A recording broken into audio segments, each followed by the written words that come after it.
Good evening and welcome to another session of vlogs from KDG. Today we are here to discuss MASLD, which is basically metabolic associated steatoliver disease, which is essentially the common fatty liver that we see in our day to day life. Not only doctors, I think patients today are pretty much aware that their liver collects fat when there's fat around the tummy, and everybody wants to know, not the nation, but everybody wants to know what is happening to the liver with this fat. To tell us more about it, we have Dr. Debasis Datta, consultant gastroenterologist and hepatologist, one of the founding members of East Kolkata Diabetes Group, and Dr. Shomit Koshal, consultant physician and diabetologist, who's also one of the founding members of the East Kolkata Diabetes Group. So, Dr. Datta, I'll kick the ball straight to you. The topic says what your liver wants you to know. What exactly is the liver wanting to know from us?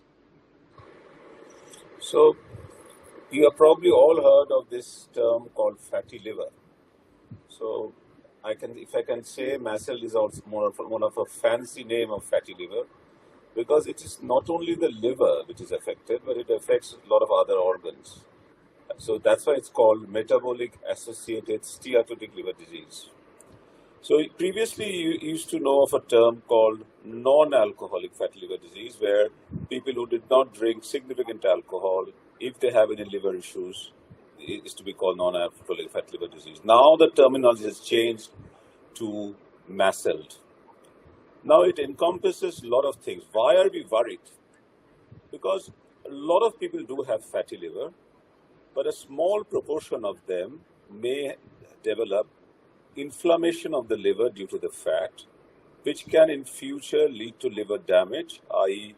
cirrhosis of the liver, which may in turn lead to liver cancer.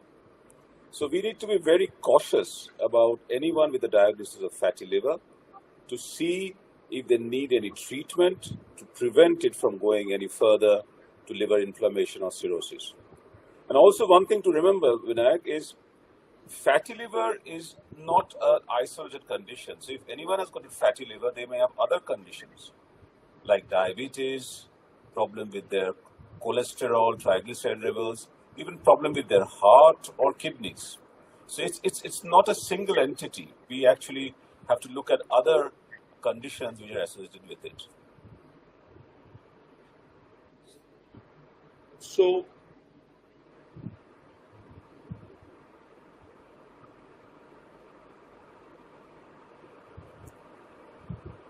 I think Dr. Sinha's screen just got frozen. Hello? can you hear me now? Yes, we can hear you now. Right. So, talking of diabetes and hypertension and dyslipidemia, so what percentage of your patients, Shomit, do you see with MASLD in your clinical practice, which essentially looks after diabetic and dyslipidemic patients? Thank you, Vinayak. At the outset, Jai Hind. And in this situation, I think it's appropriate that I start with that. Secondly, I think as a practitioner, we sometimes miss or we do not do an audit of our prescription and find out what percentage is happening. But I think very recently, Dr. Datta, myself, and Dr. Shishadri from Chennai, we pulled our data. And we got a prevalence in the type 2 diabetic population of around 53.9%, or approximately 53%. And I went ahead with the Indian Association, the Indian guidelines, and the global guideline says that the 38% is the MASLD overall. And the minute you bring in type 2 diabetes, nearly half of your patients have MASLD. So that's a huge number we're talking about, right?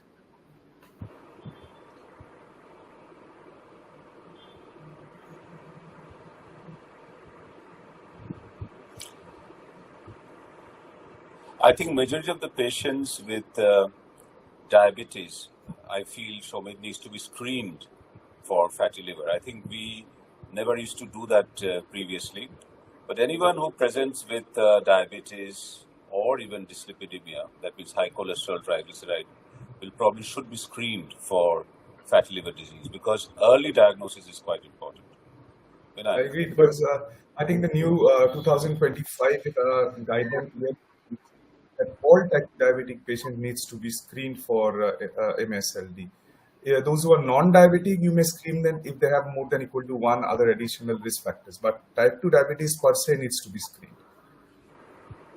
So,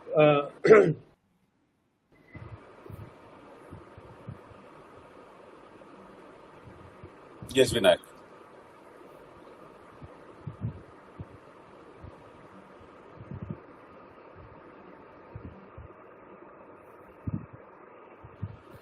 I think the I automatic think there's a question that Dr. Dr. which comes up, that we are acknowledging that that MSLD is there in a very large proportion of patients who are diabetic, but more so people who are actually not diseased. They are overweight to obese and do not have any other diseases. Now they actually do not come to us. They are there in the community and they are living with. I think we are just treating or screening the tip of the iceberg. I think the large majority is out there who just have obesity, and which itself is an independent risk factor for MSLD. So I think we need more public, health care messages to go out. That I think if you're overweight or obese, you need to be get screened for it also. I think any obese patients, now the definition of obesity is also changing, as you will say, Shomit.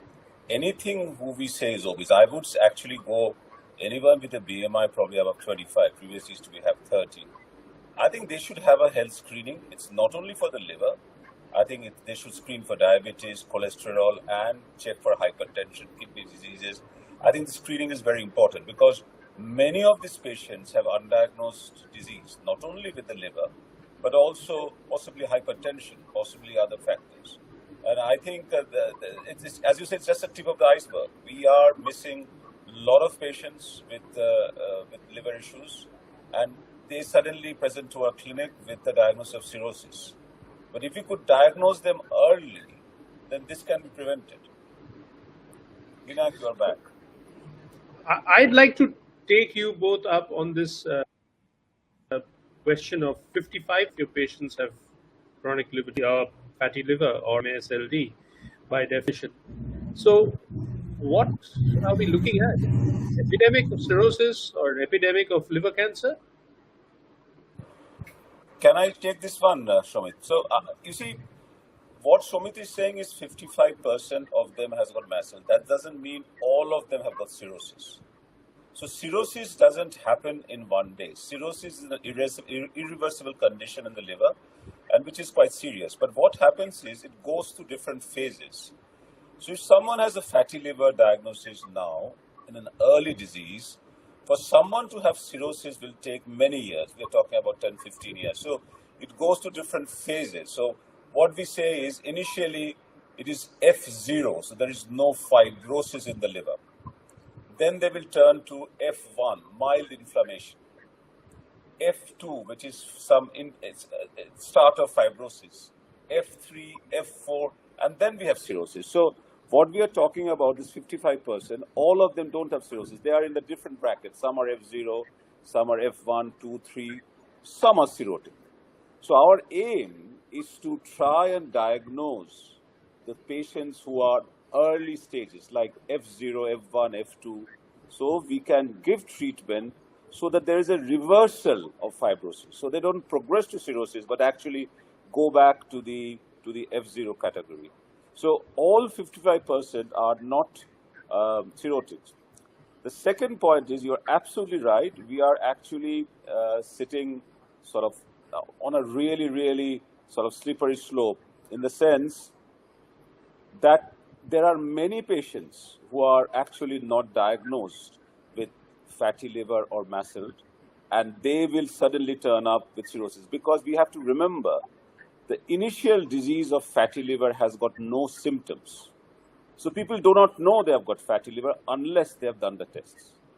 So that is the problem. So if someone knows that I have got abdominal pain and I'll get fatty liver, that's not true. The initial phases of fatty liver are all silent disease, and that's the problem. And that's why we need to screen and make sure they haven't got any advanced disease. So Shomit, how do you screen your patients with diabetes for fatty liver disease? Is there any protocol? So you see, one thing that I've ensured over the years is that every patient getting an LFT done must have a platelet count along with it. just looking at SGO-TPT might lead to under as well as overdiagnosis. Because the platelet count, which is the denominator of that equation of the fibrosis 4 score, is the game changer. And so one thing I screen all my patients, because nowadays a lot of them come with this bunch of reports where anyways they have a CBC and a platelet count, and the SGO-TPT will be there. And with the MedCalc calculator, I just do the FIB score. Here comes an important part again. I want to go back to Didida, if you might permit me to, which is that we follow guidelines like the American Diabetic Association or European guidelines tells us to use a cutoff of 1.3 of FIB score to further screen our patients or plan treatment for our patients based on the advanced testing. Now, the Indian guideline is telling us that the cutoff is 1. It is not 1.3. That improves the sensitivity of the test, but the specificity goes down, which means there are a lot of false positives. Now, we are seeing even with 1.3 in clinical practice, large number of patients we are sending for the transient elastography testing. A large number of them are coming back with F0. Now, are we now going into an over-investigation or of these 53% patients that we are talking about, are we just over-investigating them? That becomes a very, very big issue. We need to settle, I think, this cutoff value. As we were talking about a Mishti study, we found 1.5 as an adequate cutoff value, and different, cross-sectional studies have found different values to match the sensitivity and specificity. What I think, what Didida and us, when we were writing the manuscript, which we pointed out is, if you have a clinical suspicion, someone is obese, have type 2 diabetes, but even if the FIB score is normal, if there's a clinical suspicion, we should go ahead with advanced testing. Someone who is just, having a FIB score which is more than 1 or 1.3 has no additional risk factors. Probably we need to follow them up and not, jump to the further testing. So this is a very important area because if you do not have, if you do not use a proper screening method, we miss, as Didida said, a lot of patients in early F1, F2, or we over-investigate them. So Didida, how exactly for the Indian subset of patient, which cutoff do we use? Because we sometimes physicians get confused with 1.31, the cutoff given to us by different guidelines. So my view is slightly different in the sense, in India, a big factor is an affordability issue. So we have to accept that. So if a patient cannot afford, I think FIB4 is still quite valid. I think you're absolutely right. The cutoff, whether it's 1.3, 1.5, 1, it's up to anyone's judgment. If there is a doubt, I will also look at the bilirubin and albumin level. If the albumin level is low, there is suggestion there might be a problem with the liver. Now, what I do, if the patient can afford, and if there's any confusion, FIB4 score, there is a confusion if the score is between 1.3 to 2.67. So we do not know where the patient is. I will always ask for a transient elastography or an MR elastography, which are two tests to look at the liver stiffness. Previously, we had to do liver biopsy. Nowadays, we don't do it unless in extreme cases. And there have been multiple studies to standardize the transient elastography and the MR elastography, suggesting which stage of fibrosis the patient is. So whether it's F0, 1, 2, or 3, or 4. Now, one simple problem we are facing in Kolkata is there are many centers, there are different instruments of transient elastography, and I do not think all of them are standardized, and a lot of people are doing free testing also. So I think we need to have a standard protocol, sort of which machines and what we are using to do these tests. MRI is very good, but again, there aren't many places who are doing MR elastography. So I think we have to look at which center where we are working and using it suitably. FIB4, I won't write it off because I think it is quite relevant for some patients. And but again, if there is confusion, you should do another second test. That's my suggestion. Are you writing off ultrasounds? No, of course not. Ultrasound is always will be the first test to do. Why? It's actually probably not showing you how much fibrosis there is, but it actually tells you also a liver architecture, where there is any nodular liver, where the liver is shrunken, which also actually points towards cirrhosis. And more importantly, ultrasound will pick up, a good ultrasound will pick up small focal lesions, which might be an early cancer. And ultrasound is an excellent, cheap, good test, which should be done on the first line. And it not only gives you the information of the liver, it will give you information about other things also. So ultrasound is always the first line. And if the ultrasound suggests fatty liver, or as you're doing FIB4, you go for the second line like transillustrography or an MR. So I think we've... Vinagda, I think the Indian guideline starts off with the ultrasound, which we don't find in the other guidelines. But the Indian guideline is very specific. It writes that you start off with an ultrasound. That's pretty sensible, actually. I Yes. think if it's...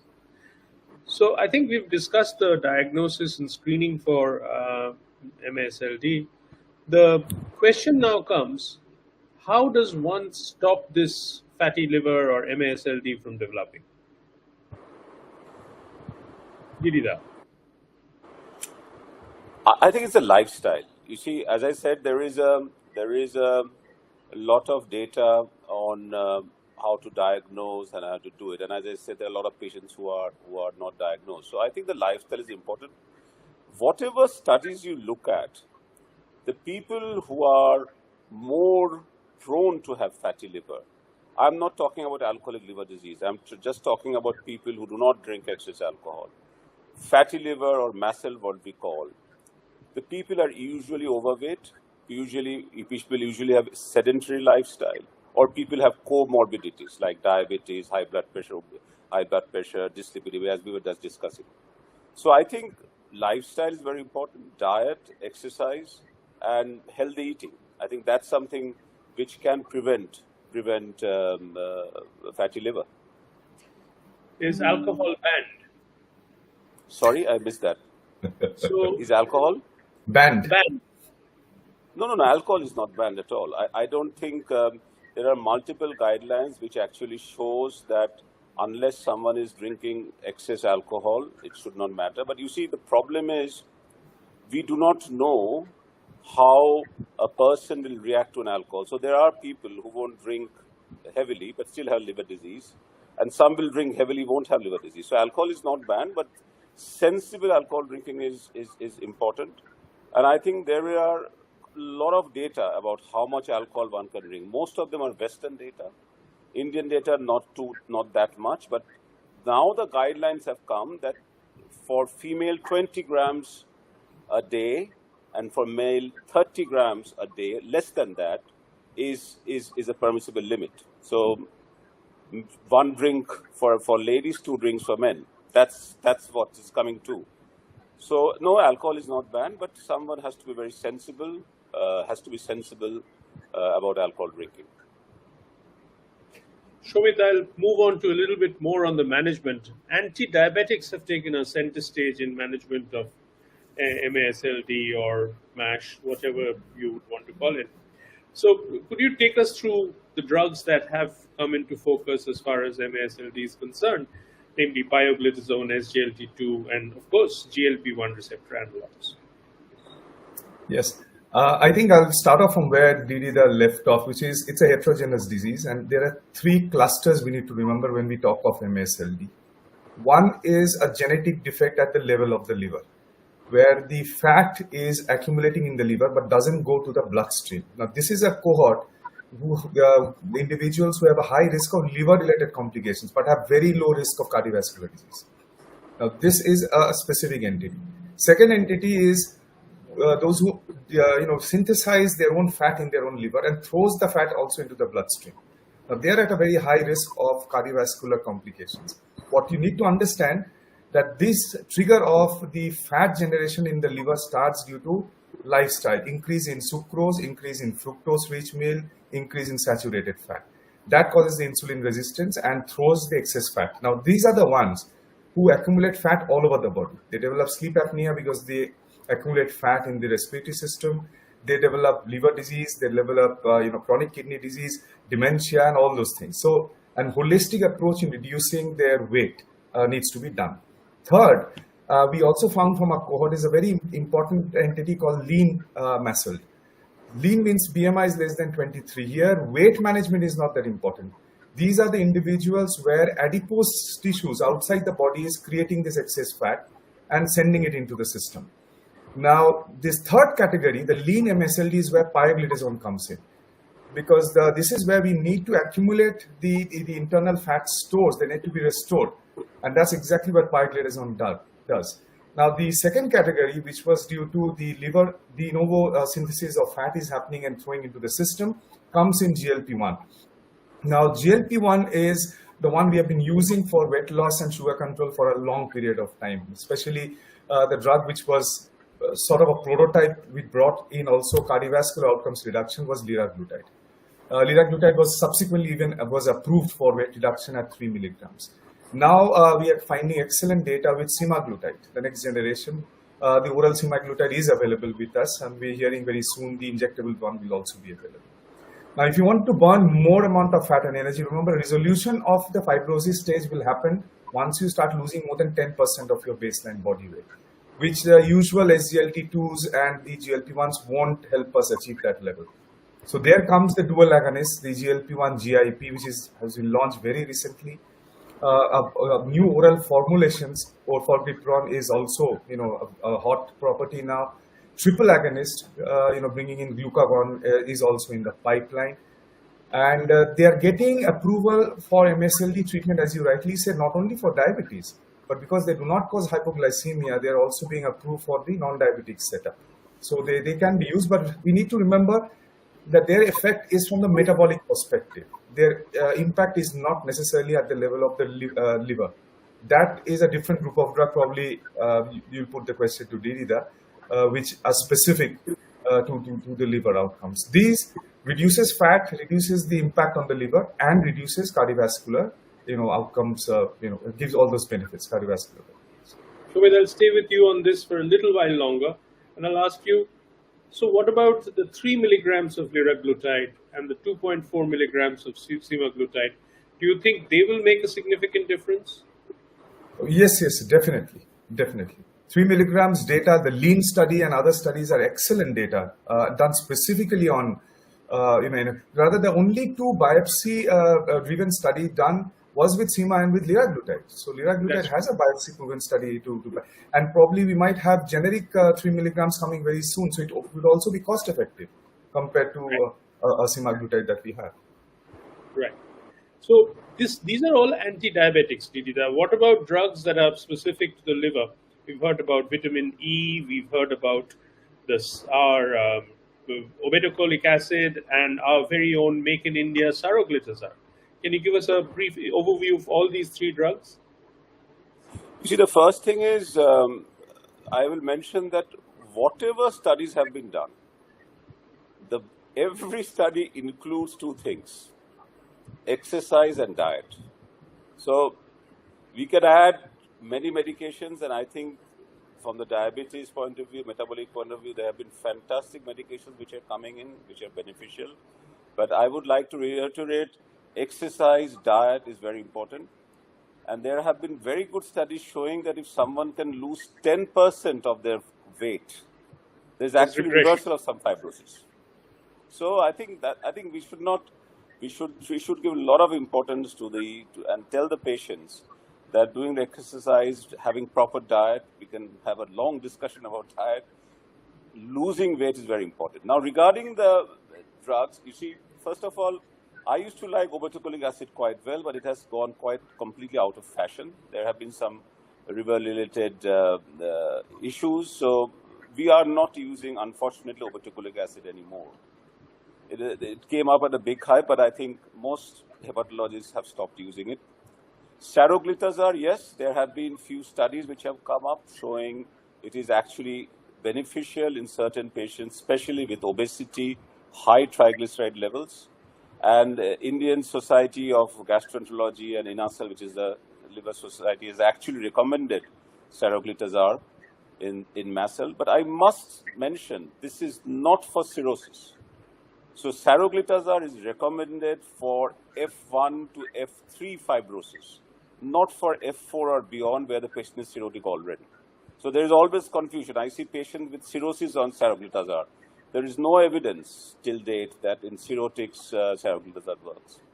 And the third one is Evian. I think it has been there for a while. There have been big studies about it. That is vitamin E, and it is quite safe. There was slight concern about prostatic cancer, but I think many meta-analysis has shown that the risk is probably not that high. So these are the 3 drugs. So nowadays, if we see F1 to F3, most of us will use Saro and plus minus vitamin E. Right. What about the very famous ursodeoxycholic acid? Ursodeoxycholic acid actually does not reverse fibrosis. I think it's very important to understand. Does it help in any way in fatty liver?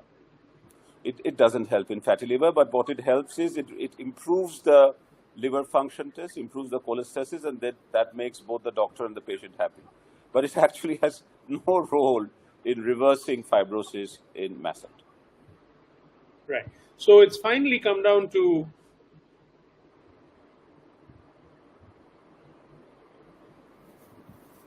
things finally come down to lifestyle. I know.